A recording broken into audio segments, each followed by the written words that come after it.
हरे भरे पेड़ों से घिरा एक छोटा सा गांव था, नदी के किनारे, पेड़ों की छाव में ढका हुआ।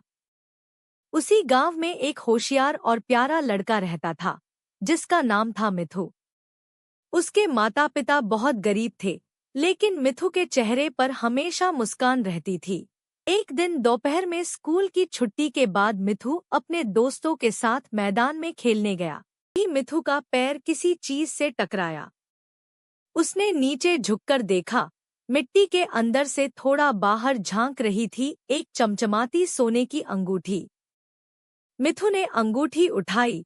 मिथु बहुत खुश हुआ। उसने सोचा, अगर मैं ये अंगूठी बेच दूं तो नया बैट, बॉल और किताबें खरीद सकता हूँ। लेकिन कुछ ही पल बाद उसके मन में सवाल आया, तो क्या ये सही होगा? मिथु के मन में दुविधा शुरू हो गई। वह घर लौटा और माँ को सब कुछ बता दिया। माँ मुस्कुराते हुए बोली, बेटा, किसी और की चीज अपने पास रखना पाप है। अगर ये अंगूठी सच में किसी की है, तो तुम्हें इसे लौटा देना चाहिए। माँ की बात सुनकर मिथु अगले दिन सुबह गांव में निकल पड़ा। वह सबको पूछने लगा, क्या किसी की सोने की अंगूठी खो गई है? कई लोगों ने सिर हिलाया, कुछ हैरानी से देखे, पर किसी ने हाँ नहीं कहा। मिथु पूरे दिन घूमता रहा, थक गया, लेकिन हार नहीं मानी। शाम के वक्त उसने सड़क किनारे एक बुजुर्ग औरत को बैठे देखा, जिनकी आंखों में आंसू थे। मिथु पास जाकर बोला, माँ, क्या हुआ? आप रो क्यों रही हैं?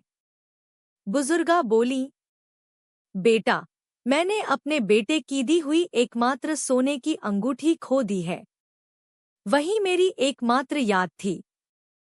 मिथु की आंखें भर आईं।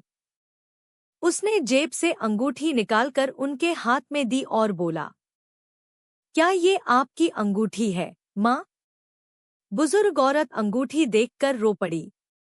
हाँ बेटा, यही मेरी अंगूठी है। तू तो मेरे बेटे जैसा है। उन्होंने मिथु के सिर पर हाथ रखकर आशीर्वाद दिया। तू जीवन में बहुत आगे जाएगा। सच्चाई के रास्ते पर ही असली सुख है। घर लौटकर मिथु ने सारी बात माँ को बताई।